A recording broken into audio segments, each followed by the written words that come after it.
Good evening and welcome to the weekend news here on SLBC. I am Wahid Sese. Coming up, National Public Procurement Authority (NPPA) unveils its fourth quarter price norm. Patriotic Advocacy, West Africa Youth and Civil Peace Service networks engage youth across the country in observing Africa Youth Day 2020. Ministry of Health and Sanitation provides equipment to the Ceylon Psychiatric Hospital in Kisii.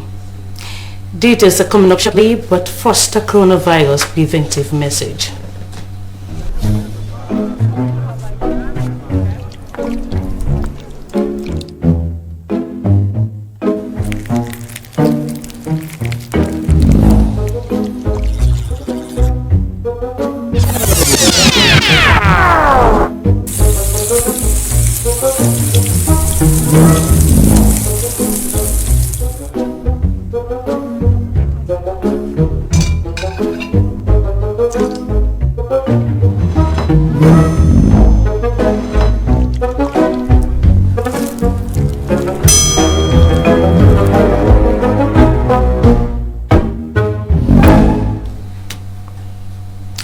Stay safe, coronavirus is still around.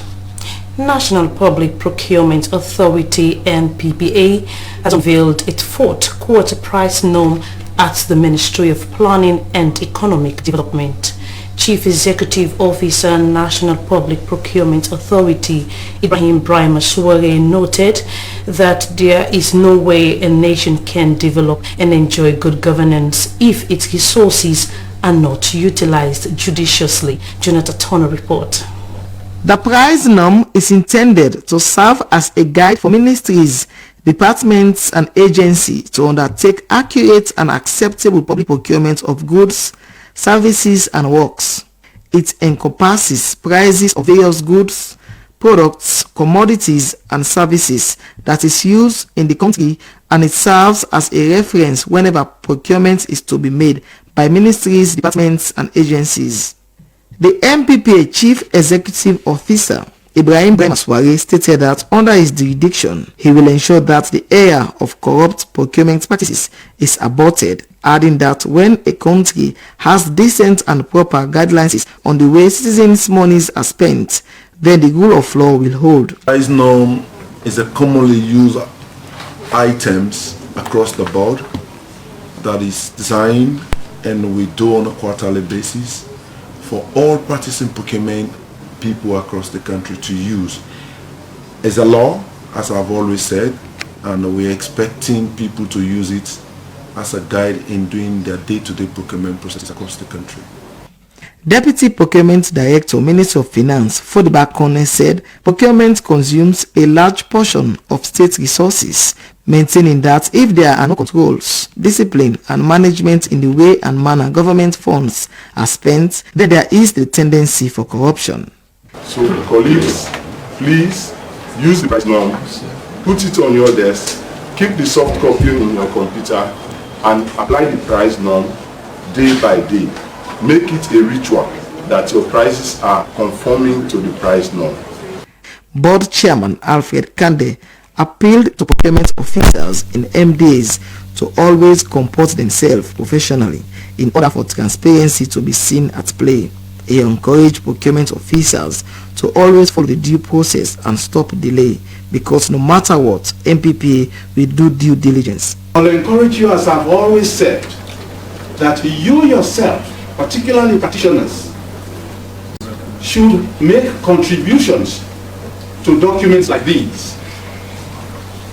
A document like this should have your own contribution, because remember, you are in your practice and you're not the same as your colleagues. Some of you may be in agriculture, others may be in fishery, others may be in mining, and you have your implements, your goods, your whatever you procure. The price norm is a tool against corruption, and it helps procurement officials to understand the market forces related to demand and supply. And the fourth quarter price norm do not create room where MDAs place different prices for the same commodity they purchase. For SLBC News, Jonathan Turner reporting. Patriotic Advocacy, West Africa Youth and Civil Peace Service Networks have engaged youth across the country in observing Africa Youth Day 2020. The day focuses on education, employment, and empowerment of young people in Africa. Youth in Sierra Leone appeal to decision makers for more empowerment program for young people. Jonathan Turner report. According to the United Nations, Africa's estimated population is about 1.2 billion, and 70% of this population comprises young people under the age of 35. Patriotic Advocacy Network Executive Director Ansumana Keita explained that the day in the Africa Union calendar is dedicated to recognizing the youth of the continent as agents of social change, economic growth and sustainable development. It's more of reflection, because if you look at the very many things that are happening in Africa, one will tend to see that it's what or need no celebration. What we need in Africa is for us to provide solutions towards our problems that are affecting us, and we work on them. We work on those solutions, you understand? Because our words must be equivalent towards our actions. According to Dr. Alhaji Njai, hope is an optimistic state of mind that is based on the expectation of positive outcomes. Hence, the youths as future leaders of the nation should always be given courage and hope. For Madam Fatimata Jallo, interacting with young people as a means of counseling is the most important aspect in her work. She sees their future. Lecturer and motivational speaker at University of Sierra Leone, Ibrahim Kebe, said celebrating the usefulness of the continent should, however, be preceded by an appreciation of the challenges faced by youths. He noted that everyone must allow the youth of the continent to continue shining the light of future, build the Africa we want. Youths present in the occasion said active engagement is a great initiative and elderly people should consciously support young entrepreneurs aspiring to drive the economic growth of their respective countries and create more employment opportunities for them. For SLBC News, Jonathan Turner reporting. The remains of former principal of the Prince of Wales Senior Secondary School, Michael Augustine Bundo, had been laid to rest. The former principal served the school for 26 years, held various positions in the Conference of Principals, West Africa Examination Council, board member of several local and international NGOs. Mohamed Lamin Toure witnessed the laying out ceremony at St. Martin's Parish Church, Blackhall Road, Kisii. What a friend we have in Jesus. The funeral ceremony started at the Prince of Wales School with a laying out at the compound of POW for mourners to pay their last respect to a man who touched many lives through education. The body was later taken to the St. Martin's Parish Church, Blackhall Road, through Kisii Road, followed by pupils from other schools and authorities from the education sector. Giving tribute on behalf of the family, younger brother of the late man, Jawa Gabriel Bundo, said Michael was not just a teacher, but a family man who sacrificed personal comfort for the growth of his family.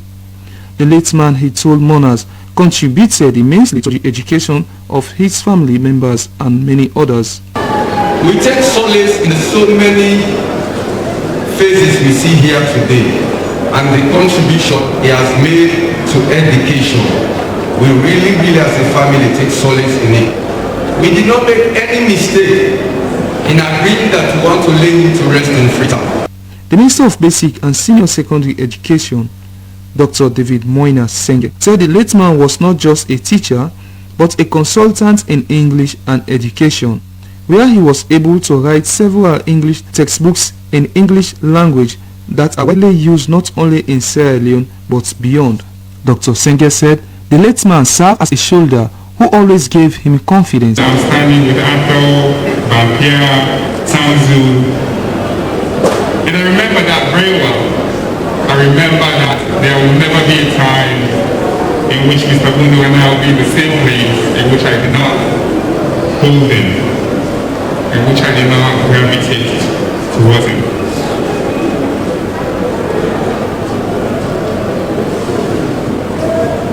So when I became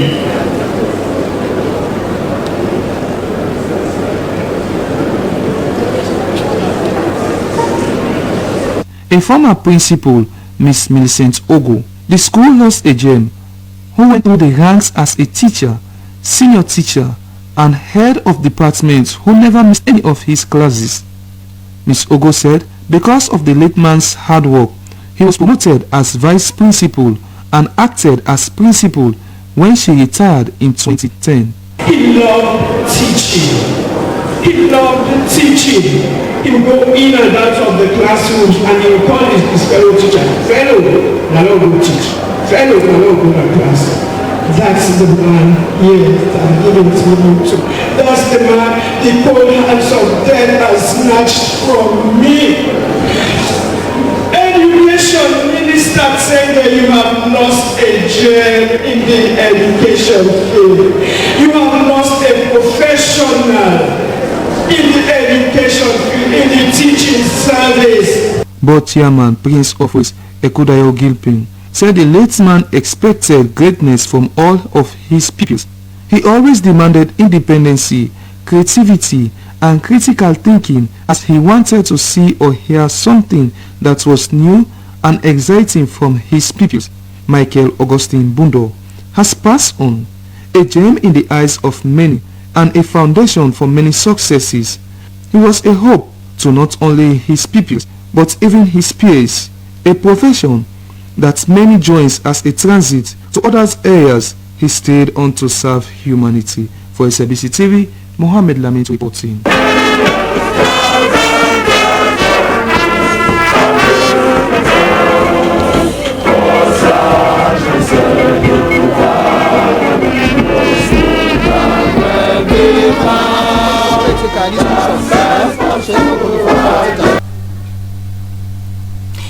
The new building of the Freetown City Council has been opened in Freetown. The edifice is worth over 50 million United States dollars and will add beauty in Freetown sky. The modern infrastructure with 15 floors, office spaces and car parks, among other facilities, would help generate revenue for the council and mitigate traffic congestion in the central part of Freetown. Minister of Local Government Tamba Lamina said the structure will increase efficiency in public service delivery. Joseph Tui witnessed the ceremony. On behalf of His Excellency the President, retired Brigadier Julius Madabio, I declare this wonderful edifice, Freetown City Council, Freetown City Hall, the administrative building of FCC, open. The official opening of this magnificent building was a plus to strengthening the bilateral relationship between Sierra Leone and South Korea Republic. The state-of-art edifice is said to be a building of tremendous opportunities to improve efficiency and effectiveness for public servants. Minister of Local Government Tamba Lamina called for effective use of the building. The ministry will accord its support right through, as you know we always do, not only for FCC, but also for all local councils throughout the nation, including providing improved salaries, supporting heightened cooperation among various stakeholders, which is critical to transforming governance at the local level. The mayor of Freetown, Ivan Akisoya, described this latest development as one that connects with the Transform Freetown initiative. The building offers tremendous opportunities to enhance the work of council with the provision of additional space and technical facilities that will improve efficiency and effectiveness. At the same time, the provision of amenities such as the auditorium and the library will support the revival of arts and culture in our city. This transformation will not stand alone. For the South Korean ambassador Lee In-tae, the venture by their government is one among many that would strengthen the bond between the two countries. Korea is so proud to celebrate the opening of new City Hall with the people of Freetown. Congratulations all people of the Freetown, especially to the mayor of town. It is my hope that the new landmark City Hall complex will become the patron of the Freetown and a shining beacon of our eternal friendship. Deputy Minister of Finance 1, Dr. Patricia Lavalley, underscored government's unwavering commitment during the project, stating nearly $2 million was provided. The Deputy Minister of Foreign Affairs and International Cooperation, Solomon Jamiru, emphasized on the solidarity that both countries have stood for in trade and medicine, among others. It could be recalled that the old City Hall was destroyed during the Rebel War, and this has had adverse effects on administrative, social and entertainment activities in the capital. This building will bring great relief to these challenges.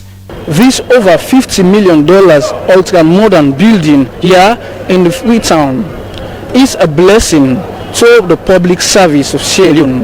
It has 15 floors, guest rooms and other facilities. Recently, we've seen that MDs have also shown interest to accommodate this particular building because the issue of accommodation has been a serious constraint for some government ministries, departments and agencies. However, there are some with the opinion that the issue of maintenance should be highly upheld, as that has been a serious challenge for many public buildings over the years. For SLBC, I am Joseph Toure, reporting from the central part of Freetown. Earlier, before the Freetown City Hall Administrative Complex was opened, our reporter Cynthia Camara went to see how work was progressing, the offices to be occupied in the auditorium. It could be recalled that the project was financed by the Economic Development Corporation Fund.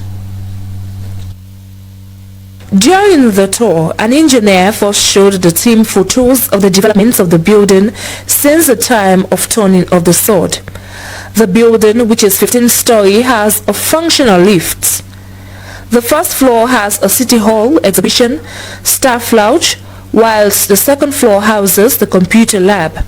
The auditorium, which is located at the fourth floor, has a 500 capacity accommodation. The backstage has musical sets, loudspeakers, mics and safety lights for protection in the absence of electricity. The building also has a spacious councillor well, procurement, monitoring, evaluation and other service offices. The 13th floor is to be occupied by the mayor and deputy mayor. The 14th floor has 10 guest rooms and the 15th floor has an outstanding sky lounge, bar, staff restroom and beautiful sea view. The building is disability friendly with a special parking space for wheelchairs and a spacious car park. Each floor has toilet facilities and safety equipment. Minister of Local Government Tamba Lamina lauded the Freetown City Council and the Korean contractors for the job well done, describing the building as iconic and first of its kind in the country. He spoke on the plans they have for occupants of the building.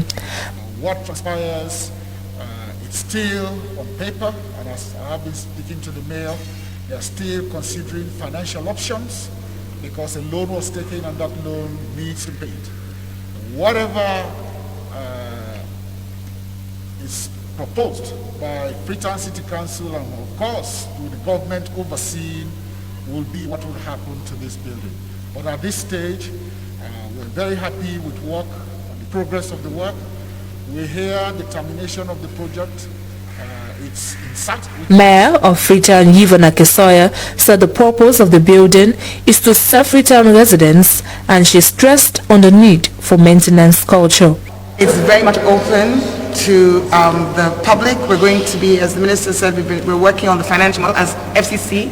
We've put a team together. We've been working on it for some time. We're working with a facility management consultant to ensure that we are able to estimate and project all the running costs of the building, from electricity to water to cleaning. Maintenance and management also comes with the decisions you make about usage.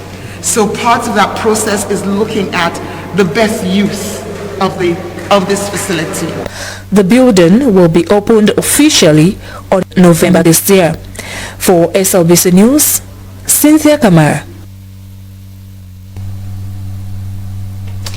Meanwhile, road traffic and congestion is a significant hindrance to economic activity. The lack of secured parking space for staff and customers is also a common complaint by many businesses.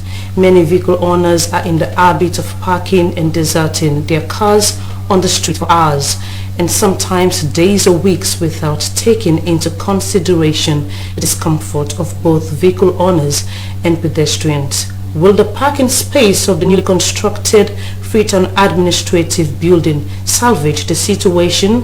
Let's join Maria Masuma as she has been finding out.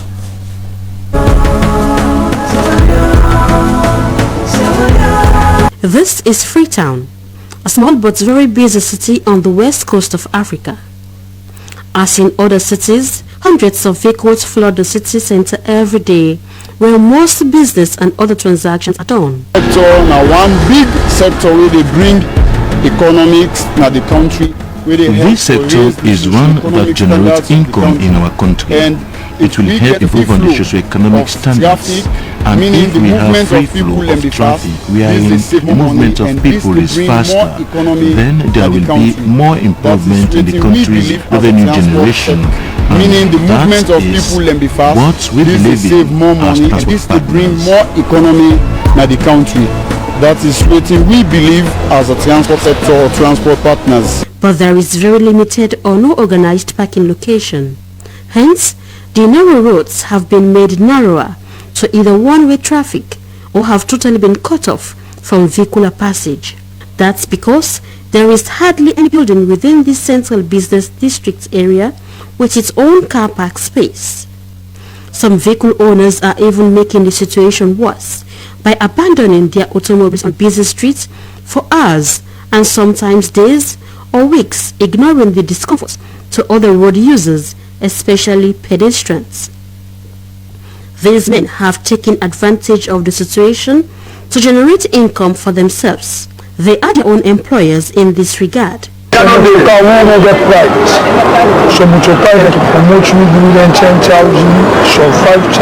We don't have a normal price. Some vehicle owners will give us 10,000, some will give us 5,000, and others will even give us 2,000, and we still appreciate it. We do not harass people. Where we have placed our tires is vacant, so we have occupied those places. We are doing this business because we are jobless.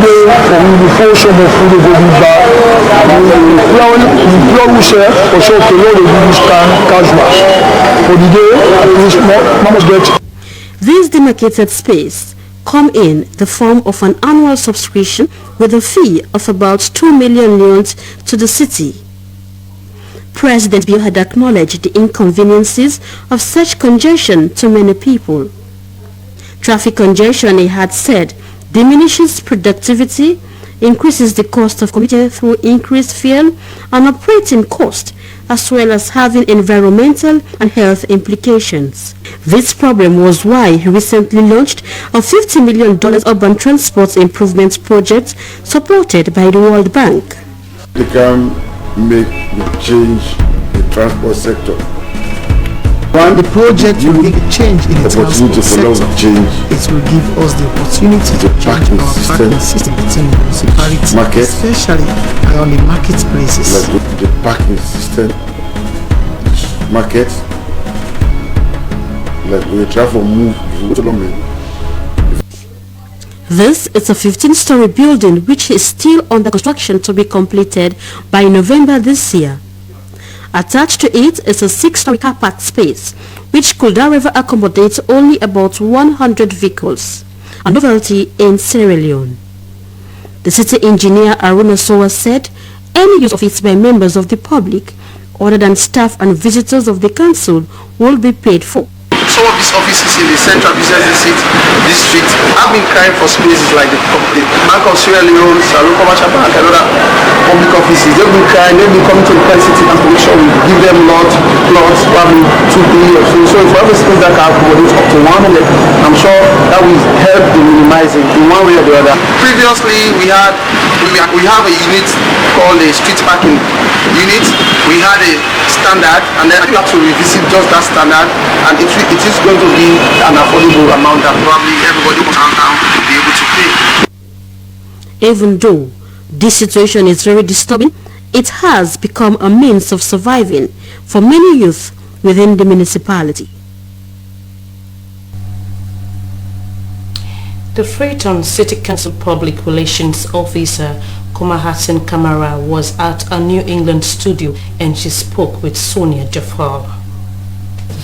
This was support from the South Korean government and in partnership with the Australian government, and the money in cost is about 56 million US dollars. Okay, so was there a case where the engineer probably give a lifespan of how long will this building stay for? Yes, of course. The building started, well, the MOU was signed in 2012 and the construction proper started in 2013. But as we all know, the country was struck by Ebola, which really was a big challenge. That was where the delay came, and there were lots of, so many things came to us still. So with that, the time has to be expanded, and that is why it's only now we are finishing the building. So, and what's the warranty for the building? How long will this building be there for? Well, of course, it has to be there for life. And as a matter of fact, it's one of the biggest buildings in Australia, not only in Freetown, and it's a multi-purpose building. Though it's an administrative building, but we are also looking at service delivery. Even as you're transforming Freetown, we want to see how we can transform Freetown with facilities around, not only for us, for the Freetown City Council, but also for people out there, for the Freetonians as well. So we have various services in terms of like what we saw just now, car parks. We have about a multi-purpose car park, 100 parking spaces, and also we have a restaurant. Will the public have access to this? Of course, definitely it's for the Freetonians. Will there be a cost per se, and what are the ranges of cost for parking? Well, after the financial module has been set, we will let the public know, we will communicate with the public what it costs. And I just want to use this opportunity to let Freetonians know the facilities they have in the building. We also have a restaurant there, and there is a sky lounge where you can relax. And they also have an auditorium that has about 500 seating capacity. There's a conference room, of course. There's a hall where you can, hold your events if you want to. And we have other places, other flats or buildings to let, which very soon will advertise. Yeah. Okay, so there might be, somebody said the parking space will be open to Freetonians. Is it going to be supposedly for private vehicles or even commercial vehicles also there? What about instance where probably someone doesn't have a private vehicle but had to charter a taxi and probably want to use that parking space? Will they get out? Well, looking at the building, you know that it's not a place for like a taxi park or keke park or car park, definitely. But we're seeing the constraints of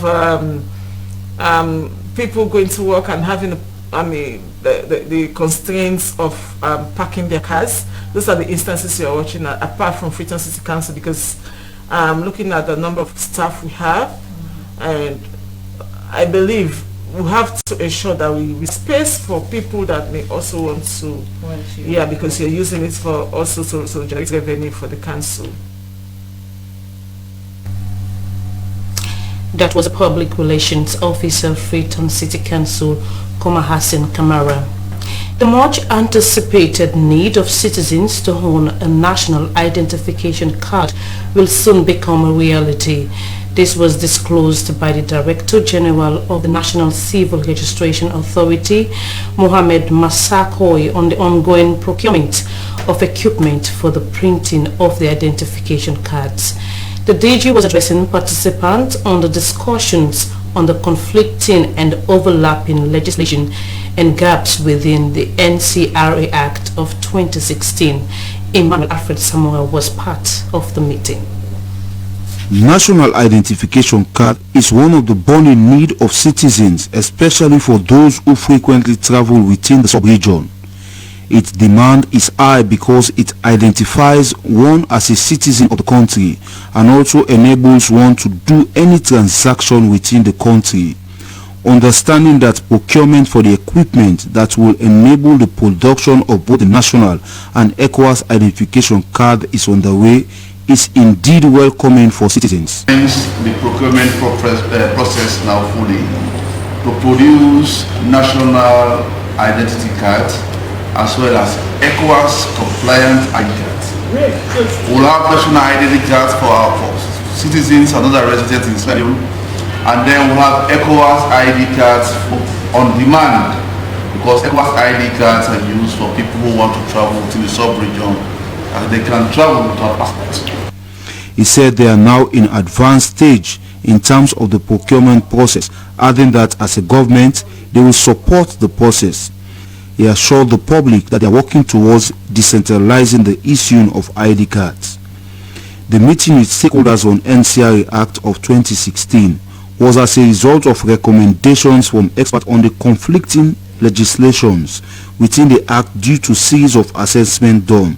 Legal consultant of the National Civil Registration Authority, Emmanuel Safa Ablai, in a PowerPoint presentation exposed the lacuna in the current Act of NCRA, citing the lack of an integrated civil registration system in the country among others.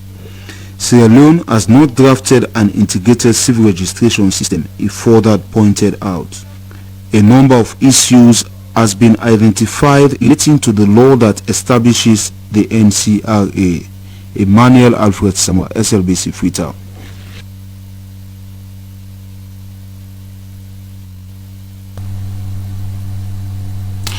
In a bid to strengthen the health sector, the government, through the Ministry of Health and Sanitation, has provided equipment to the Sierra Leone Psychiatric Hospital in Kisii.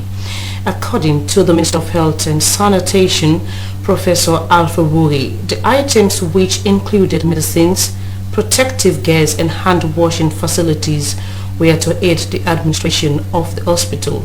Aminata Fofana was there.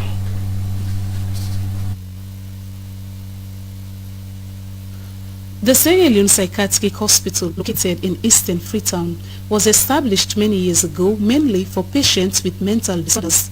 Since then, many citizens who are faced with mental challenges have been referred to the hospital for treatment. Previously, the hospital was faced with many challenges which ranged from insufficient staff to dilapidated structures and lack of medical equipment for an effective functioning of the hospital. President Bio earlier this year visited the hospital and pledged to maintain its facilities and provide them with needed items. To fulfill his promise, the items were officially handed over to the hospital by the health minister. Can you now just imagine what has been the mental consequence of the people of this country? Think of those we call child soldiers in 1991-92. These are adults with us today. We talk about increased rape, we talk about increased gender violence, but we've never addressed the mental state of our people through all these consequences that we have experienced. On receiving the equipment, the head psychiatrist at the hospital, Dr. Abdul Jallo, thanked the government for their support and said the items were timely and very important for the operation of the hospital. He recalled that previously they were faced with shortage of equipment which made their work ineffective. It was hard, it was difficult, it was frustrating before, because this hospital was neglected for 4 decades. But then within these 2 years, things have changed. Of course, we need them. and we're going to properly use them. Because as you heard from the director of hospitals, this hospital is one of the most clean hospital in Sierra Leone for now. So it means we have to work harder to continue to maintain that standard so that we can have an effective mental health care for our patients. Dr. Jallo continued that one among several challenges faced at the hospital was the abandonment of patients by their relatives. Many would bring their relatives to the hospital for treatment and later abandon them at the hospital, and some of them were stigmatized in their communities after their medication. He called on all, especially traditional healers, to ensure the hospitalized people with mental illness as they can only be cured when treated medically. SLBC News, Aminata Fofana. The Sierra Leone Nurses Association, in a bid to address a negative complaint against some of its members, has concluded a symposium with nurses in charge of hospitals in the western area. The symposium was to find a solution to the problem and map out strategies for quality patient care with a view to salvage the threat that will put the image of the noble profession in disrepute. Joseph Stanley report. Healthcare problems in Freetown, among others, are monitoring, mistreatment of patients, shortage of drugs in public health facilities, as well as patient population is far beyond the available staff. Recently, some nurses and paramedical staff turned down appeals to treat dying patients, a situation the president of the Sierra Leone Nurses Association, Betty Lemore, described as unacceptable. She disclosed that nurses are the largest workforce in the health sector and should be professional in carrying out their duties as they are dealing with lives. We want to improve on nursing service delivery and want to unify nursing within the country. I know you are aware, so many trends have been happening in healthcare. Nurses are now being taken to courts, they are taken to police and other things. And we want to see how we can reverse that trend to see us regain the face of nursing. Next, I want to let nurses know we have a role to play, and one key role we have to play is to improve healthcare service delivery.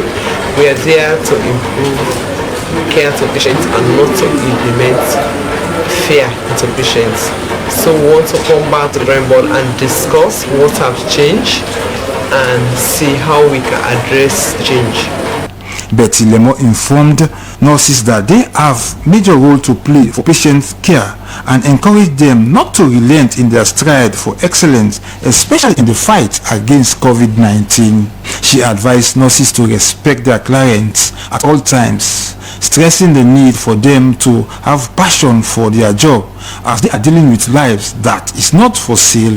The president of the Nurses Association encouraged our colleagues to go as manager and mentor in their respective health facilities to enhance quality health outcomes, especially for women and children. Senior Human Resource Officer, Minister of Health and Sanitation, John Conte, said nurses are accountable to the public and the ministry to promote professional code of practice, conduct and ethics in their various duty stations. Custom that the Ministry of Health is standing alone, that we are not civil servants.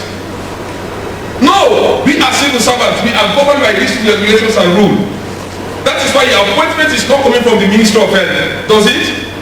It's coming from the General Human Resource Management Office, not so? Alright, that's to tell you that you are governed by this rule. He said Nurses Code of Ethics is a relevant document that will help them make the right decision and more comfortably better serve the patients. The registrar of the Nurses and Midwives Board, Christiana Masali, encouraged nurses to disseminate the knowledge gained to their junior colleagues, as nurses should take leadership role in their place of work. She expressed dismay over the negative behavior of some nurses, as much is expected from them, adding that those found wanting will have their license withdrawn. Meanwhile, a distress letter written by the husband of a pregnant woman to the Ministry of Health and Sanitation and Human Rights Commission regarding alleged negligence, which led to the miscarriage of his wife at the Rokupa Government Hospital on the 21st May 2020, has been making the rounds on social media and has attracted the attention of the public. According to the complaints, the attitude and negligence of some nurses and ambulance drivers led to his wife's miscarriage. Emmanuel Alfred Samoa has been following the story. When a baby is born, parents love to send around pictures of their newborn. It is one of the things parents are fond of doing, especially when the baby is perfection personified. But who wants to be sending pictures of a dead baby? I was so mad and so sad and frustrated, and up to now I'm the saddest guy here. I don't think there's anybody that is so frustrated like me about this country, because people are trying to make things better, but it's not working. Nasiru said the severity of his wife's condition when they got to the community health center made her to be transferred. He said at the Rukupa Government Hospital, his wife was scanned and was then told she had placenta previa 2 centimeters and that she was bleeding. He said his wife hemorrhaged for 3 days at the Rukupa Government Hospital and was not well taken care of by even the nurses before she was later transferred to PCMH, where she was operated on the 4th day, and unlucky for them, they lost the baby. As he sobbed, he came back to the Rukupa Government Hospital to inform them that because of their lack of care for his wife, their dream of having a baby was aborted. Nasiru said he felt bad because even the Ministry of Health did not respond to the many complaints he made on the negligence of the hospital that caused the life of his child. Ministry of Health said they reacted upon receiving the complaint from Nasiru, but did not make it known to him. Who had wanted to take an action, but honestly, immediately I heard that one, I straight away wrote a letter to the medical superintendent to explain in writing full details. This clinic is the mother and child health aid clinic at Rokel, where Fatima Tashaif used to go for antenatal care. Medical record of Fatima Tashaif at the clinic showed that she never missed her antenatal appointments and was responding to treatment. On the 24th of May, records also showed that Fatima Tashaif was transferred because of the severity of her condition, which the clinic said was beyond their control. They disclosed that the patient also had underlying health issues which they failed to expose because of patient confidentiality. Management at the Rukupa Government Hospital off camera told SLBC that the patient arrived at exactly 1 p.m. on the 24th of May. Upon arrival, Fatimata was scanned and the result came out to be placenta previa 2 centimeters. They told the husband that the survival of the child is 50%, looking at the mother's condition and the age of the pregnancy, which was premature for delivery. They continued that when she came, she had a pad on and there were only drops of blood on the pad, which made them to put her on bed rest to observe her condition, expecting the bleeding to subside. In the morning of the 25th May, which was the second day, the woman was examined. They said there was no sign or drop of blood on the woman. On this 26th May, which was the third day in the morning, the woman was checked and was okay without any bleeding. Shockingly, at around 10 p.m., the woman started bleeding and the anesthetist who was on duty was sick and the other was unable to make it early because of the curfew. So they had an in-house agreement to transfer the woman to PCMH for emergency operation. Shockingly, they said they were there when Nasiru came accusing them after the operation that they killed his baby. They said as professionals, looking at the depressed state of the man, they consoled and apologized to him about his loss, but said Nasiru got agitated and promised to take legal action against them even when they had apologized for something they did not do. The agitation and frustration of Nasir when he lost his child was because the child was the first and was badly in need of one, and has already shopped more than 2 boxes of cloth for the said baby. Emmanuel Alfred Samuel, SLBC Freetown. Now for some stories making headlines around the African continent.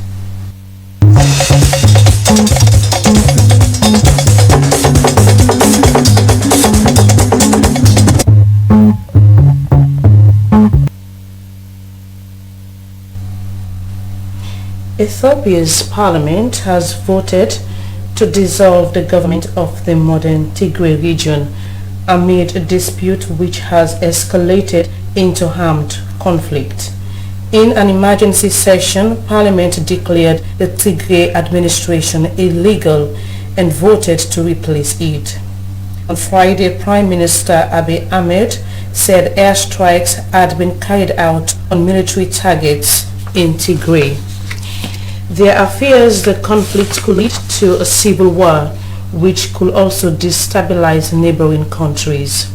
The leaders of Tigray dominated Ethiopia for many years until Mr. Abiy came to power in 2018 on the back of anti-government protests and curbed their influence.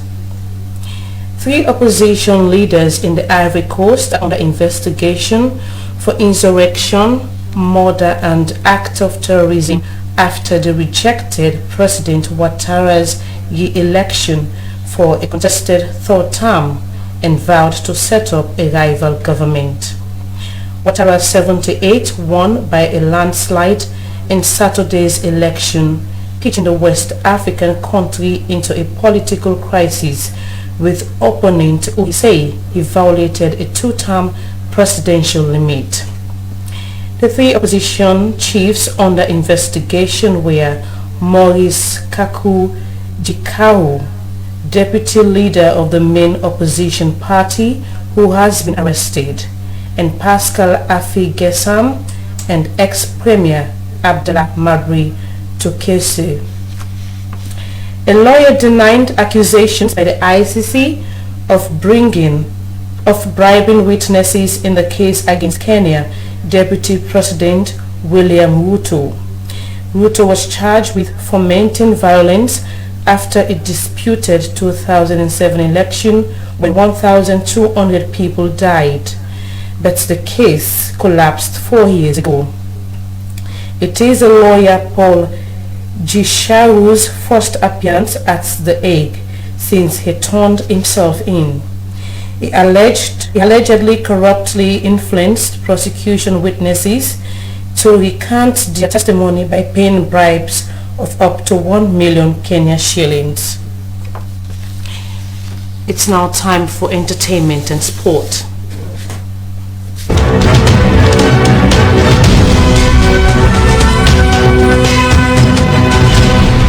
Hello and welcome to Entertainment News. I am Cynthia Kamara. Presently, we are here at Shangri-La, the sister eviction location, to look at the atmosphere. As we all know, 8 top roommates are up for eviction. We want to know whether the funds will accommodate this place, as we are all set for Sunday's eviction. So join me as we tour the facility here at Shangri-La, Aberdeen.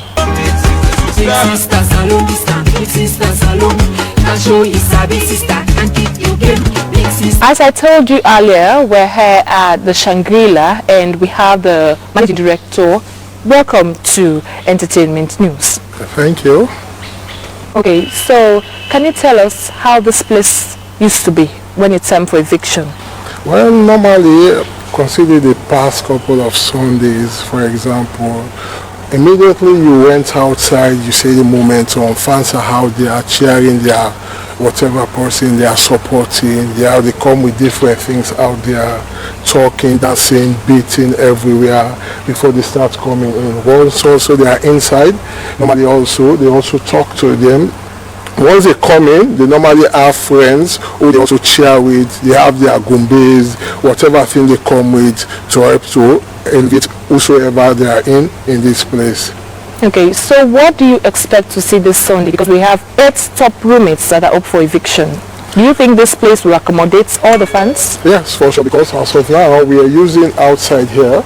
We are also using some of these floors also. So we have, let me say, we have cameras that are also projecting upstairs for all those that are upstairs, so that they're able to see whatever thing they are doing downstairs here as well. Okay, so what type of people upstairs? Because we can see up and downstairs. I think the VIPs or the VVIPs, they are normally upstairs. Oh, that was the manager of Shangri-La, Mutar Bangura. Thank you for joining us. So now join me, let's continue the tour. Sister Salon, can tell you stories and win your money.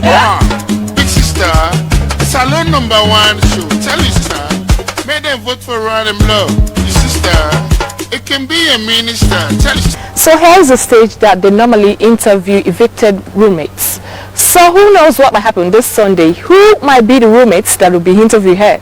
As we know, 8 roommates are up for eviction. We'll find out soon.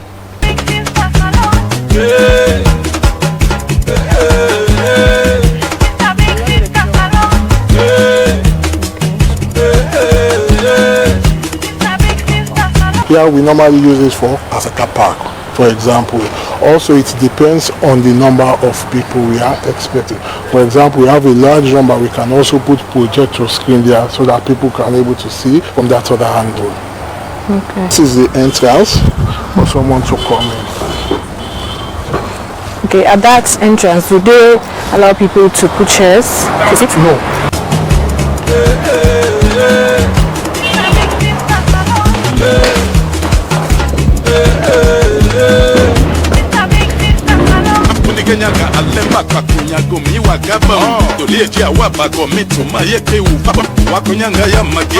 Stand here and you can see everything that is happening down there. Okay, so up here is VIP? Yeah, it's VIP, yeah. So you can have a vision of everything that is going to happen. Okay. It's a nice view. Well, this is how we end entertainment news. Don't forget, 8 roommates are up for eviction. Keep voting. Goodbye.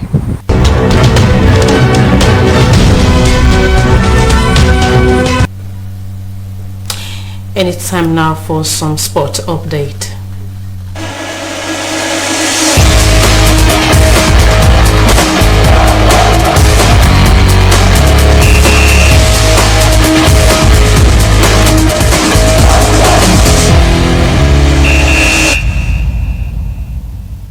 Hello and welcome to Sports Updates on News Hour. In this edition, SLFA Boss expressed light over Sierra Leone's breathtaking performances in Liberia. Now, the Sierra Leone Football Association President Aisha Johansson has organized a dinner for Sierra Leone's male under-17 and female under-20 teams as a show of appreciation for their breathtaking performances in Liberia. The SLFA Boss dined with players because of their breathtaking performances. SLBC Sport Desk follows the story.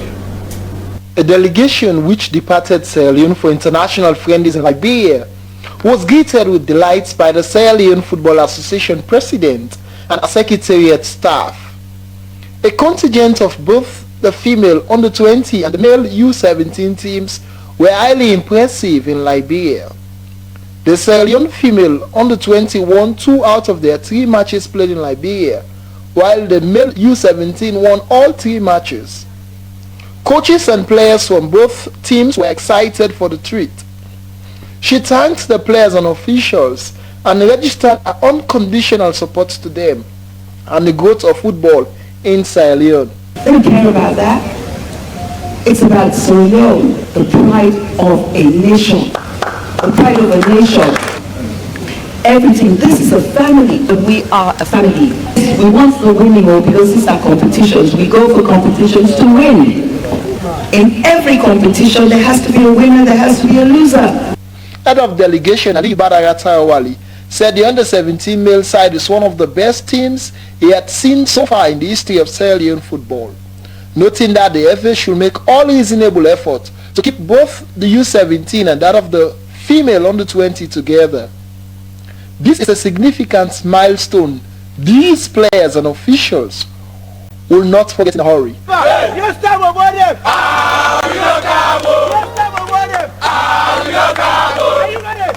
Remarkable achievement for Sierra Leone youngsters, particularly the under-17 and that of the U20 female side. Congratulations and continue the good work. With this, we nicely draw this edition of Sports Updates to a close. I'm Abdul Kabir. Thanks for watching.